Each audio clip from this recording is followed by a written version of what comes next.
Thanks for watching our internet edition of Nightline. Today, a story about the power of the little guy, an ordinary American willing to stand up to his own government. Mark Klein is his name. He was working for the phone company when he stumbled across evidence of a top-secret government spying program.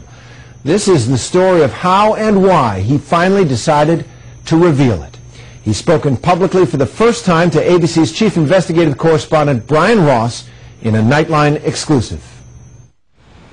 The United States government has gone to great lengths to keep what 61-year-old Mark Klein knows from becoming public. Anybody with a security clearance, they said, who reveals any of this sort of information will be prosecuted. And that's when I realized that I was in something of a unique position, because I was able to expose some of it without breaking any security rules, because I didn't have a security clearance.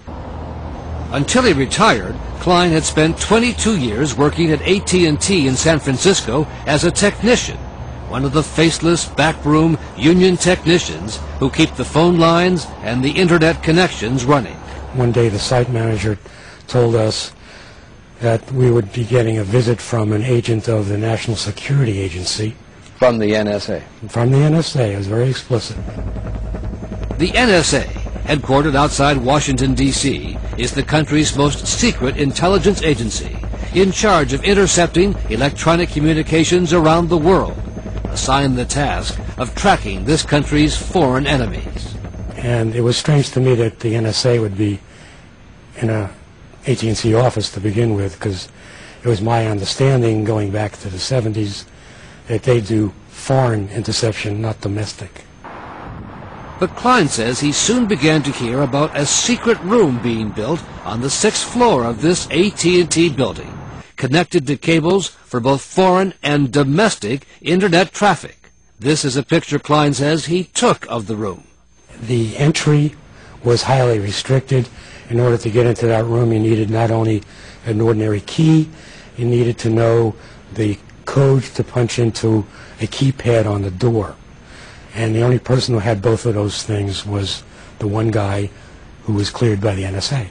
But Klein says for all the secrecy, AT&T technical documents describing the equipment in the secret room, these documents and others were left lying about the area.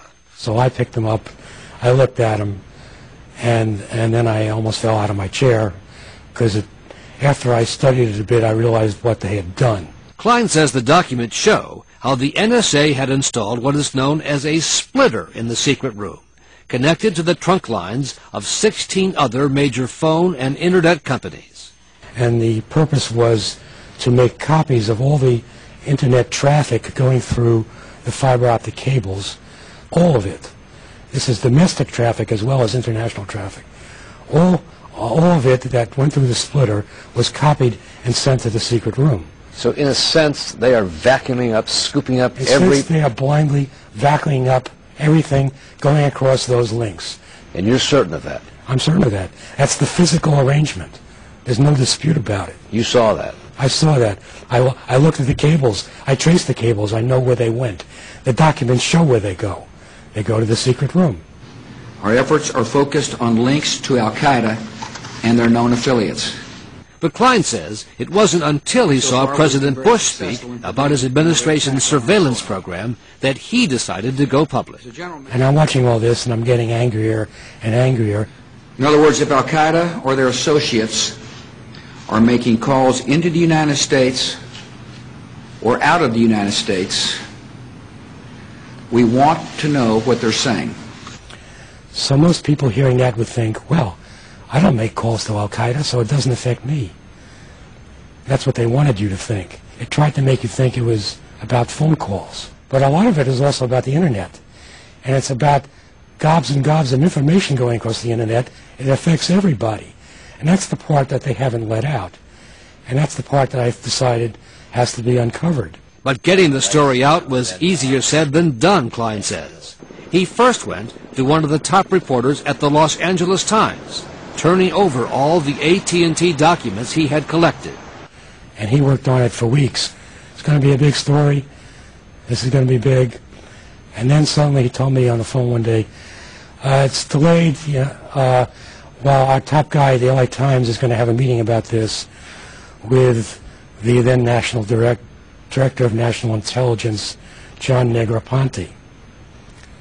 And I sort of thought this does not sound like good news. To make the long story short, after this meeting with the government, the story was killed.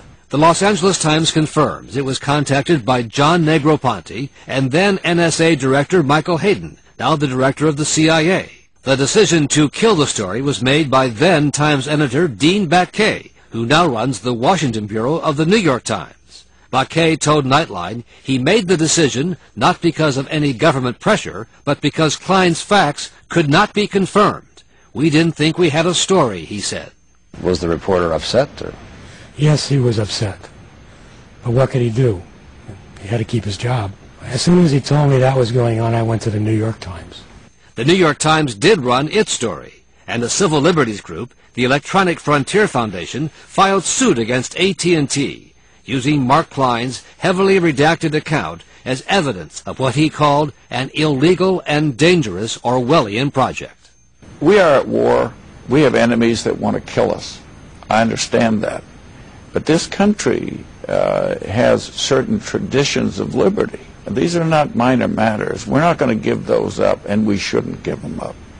You start taking everybody's emails, you've crossed the line as far as I'm concerned. The NSA will not confirm or deny the existence of the secret rooms. But intelligence experts say what the NSA does with Internet traffic is to screen it for references or connections to suspected terrorists. They consider it legal because they haven't read those communications or heard those communications.